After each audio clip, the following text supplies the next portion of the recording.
Bonjour tout le monde et bienvenue pour la nouvelle vidéo de la chaîne Mon Camion Pizza. J'espère que vous avez la pêche. Aujourd'hui, je vais vous expliquer comment bâtir votre carte à pizza. Les questions qu'on va se poser aujourd'hui, c'est faut-il proposer une carte à partir de produits français et locaux ou alors une carte à partir de produits italiens? Quelles sont les pizzas indispensables à mettre sur votre carte? Combien de pizzas faut-il pour démarrer? Et aussi, comment fixer les prix de vos pizzas? Alors tout d'abord, faut-il privilégier une carte à base de produits français ou italiens? Alors tout d'abord, le camion donne une image de simplicité, une image populaire. Et je pense que si vous voulez toucher le maximum de personnes, car c'est bien le but, je pense qu'il faut utiliser une partie de produits français. En tout cas, moi, c'est ce que j'ai décidé de faire. Pourquoi? Alors déjà, est-ce que vous avez déjà été en vacances dans un pays étranger? Quand vous voyez une carte écrite dans une autre langue différente que la vôtre, et avec des produits que vous ne connaissez pas, que pensez-vous à ce moment-là? Alors moi perso, je vous le dis, ça m'embête un petit peu, à moins vraiment d'être curieux. Et si franchement faut commencer à déchiffrer la carte, moi ça me gonfle vite quoi. Et je pense que finalement c'est à peu près pour tout le monde pareil. En général, je préfère me réfugier vers des produits que je connais et une carte lisible que je comprends. C'est bien pour ça que j'ai décidé de me tourner vers une carte de produits français avec des produits locaux de mon coin. C'est beaucoup plus simple, c'est plus accessible à tous et surtout il ne faut pas oublier que vos futurs clients ne seront pas italiens mais français. Vous pouvez vous spécialiser dans les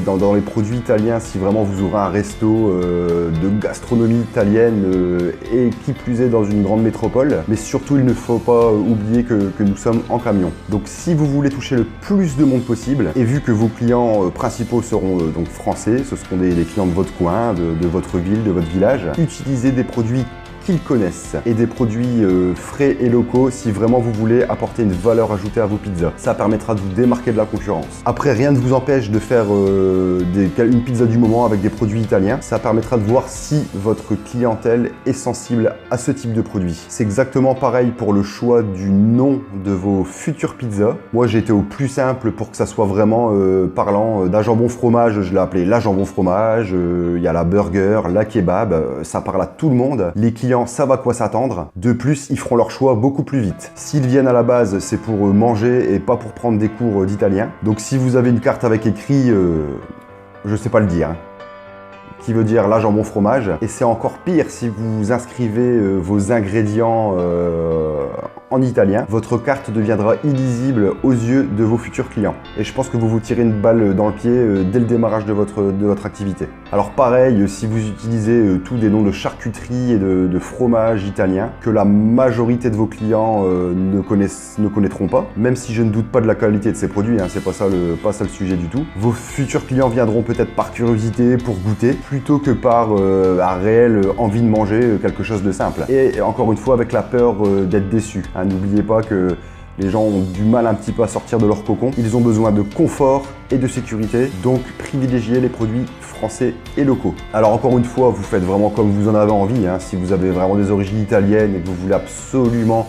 apporter une carte intégrale italienne, pourquoi pas, c'est votre choix. Mais n'oubliez pas qu'on est en France, que le camion dégage une image populaire et que le but d'utiliser des produits français et locaux, c'est vraiment de toucher un maximum de personnes pour vendre le plus possible.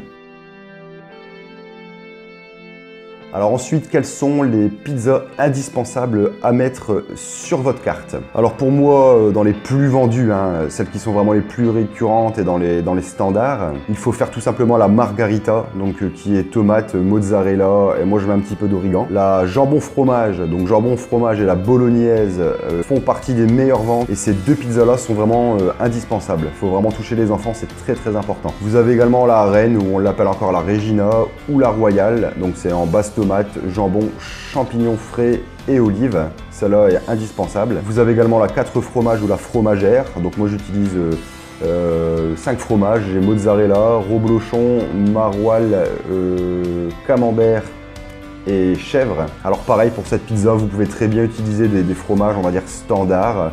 et utilisez un ou deux fromages issus de votre culture locale. Il faut aussi mettre une orientale, chorizo, merguez, avec des oignons, des poivrons comme vous voulez, mais ça c'est pareil, c'est une pizza qu'il faut absolument mettre à votre carte. Et également une savoyarde, une tartiflette, donc avec pommes de terre, lardons, reblochon et des oignons. Après j'ai deux spéciales mais qui font malgré tout partie des meilleures ventes et je pense qu'il faut absolument aussi la mettre à votre carte. C'est la burger et la kebab. Donc la burger avec viande hachée, du cheddar, des oignons, moi je mets un œuf et je mets une petite sauce burger en sortie de cuisson. Et la kebab avec de la viande volaille kebab, des oignons rouges et de la sauce à l'ail. Le nom burger et kebab ça parle à tout le monde et c'est vraiment des pizzas qui ont vraiment beaucoup de succès pour moi.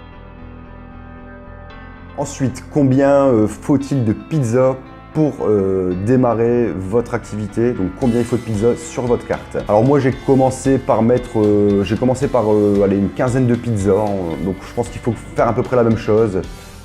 Faire entre 10 et 15 pizzas pour démarrer. Alors pourquoi? Parce qu'une petite carte, ça rassure, hein, et en général c'est signe de qualité, de fraîcheur, plutôt que d'avoir une carte à rallonge. N'oubliez pas, et je le répète, que le but c'est de travailler en camion, donc la place est très limitée au niveau de vos meubles frigorifiques. Et donc privilégier une petite carte, ça permettra de vous habituer à votre matériel, de vous mettre en place tout doucement et de prendre vos habitudes. Aussi, plus vous allez avoir une carte courte, plus vous allez retenir vos recettes facilement au début et ça vous fera gagner du temps.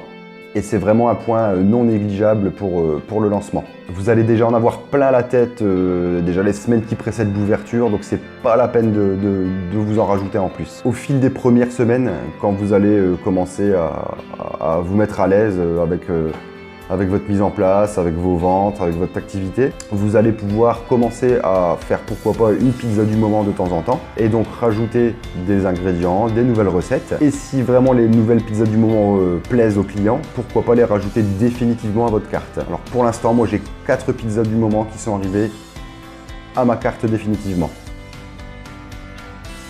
Alors ensuite, comment fixer vos prix pour vos pizzas? Alors moi, la première chose que j'ai faite, c'est que j'ai été voir tous mes confrères pizzaiolo de mon coin, surtout ceux qui sont en camion, et je me suis basé sur le prix de leur margarita pour établir le prix de ma margarita. Ça a été mon prix de base. Alors si vous faites la même chose, il faut vraiment faire attention du rapport prix-taille de vos confrères, tout simplement parce que sur la majorité des cartes, il n'y a pas écrit la taille des pizzas. Soit c'est écrit petite, grande pizza, ou alors une personne, deux personnes. Donc c'est pour ça que je vous conseille d'aller chercher une margarita chez vos concurrents, de la mesurer, de voir le prix et de bien comparer le rapport taille-prix pour fixer votre prix de margarita qui sera votre prix de départ. À partir de ce prix de margarita, j'ai déterminé mes prix en fonction du coût de revient de mes pizzas, du prix des ingrédients que j'utilise, du poids des ingrédients et également du temps de montage, c'est-à-dire est-ce que vous mettez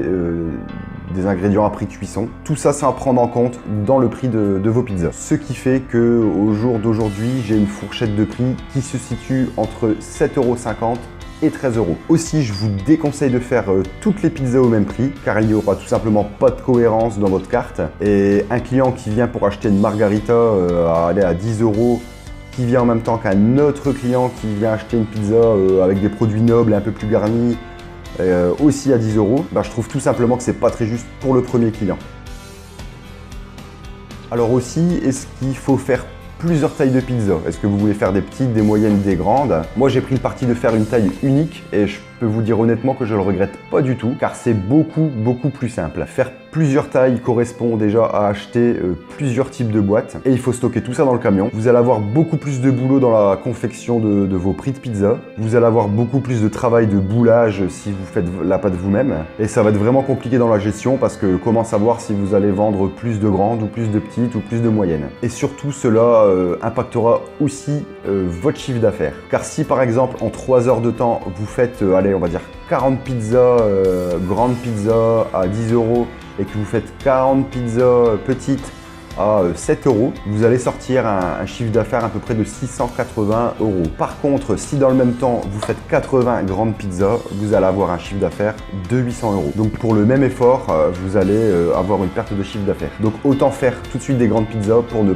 pas vous compliquer la vie. Surtout si vous démarrez. Après, rien n'empêche d'en faire plus tard si vraiment vous en avez envie. Mais encore une fois, le but c'est vraiment de commencer doucement, de prendre ses marques et ce sera beaucoup plus simple pour vous de commencer à proposer une taille de pizza. Après mes 2 ans d'expérience, c'est très rare qu'on me demande si je fais des petites pizzas. Et si vraiment il y a des gens qui me demandent, je leur conseille d'acheter une grande, de la couper en deux et pour leurs enfants hein, et de leur donner à manger le reste le lendemain, comme ça ils n'auront pas à refaire à manger le lendemain et généralement ça marche. Alors j'espère que cette vidéo vous aura plu, n'hésitez surtout pas à poser des questions en commentaire dans la description de la vidéo. Si ce n'est pas déjà fait, vous pouvez vous abonner à la chaîne et également cliquer sur la petite cloche en bas à droite près du bouton abonner pour être averti des prochaines vidéos. Si vous avez d'autres sujets à aborder, n'hésitez pas également à me le dire en commentaire pour que je puisse faire une prochaine vidéo sur le sujet. J'espère vraiment que cette vidéo vous aura plu et je vous dis à bientôt.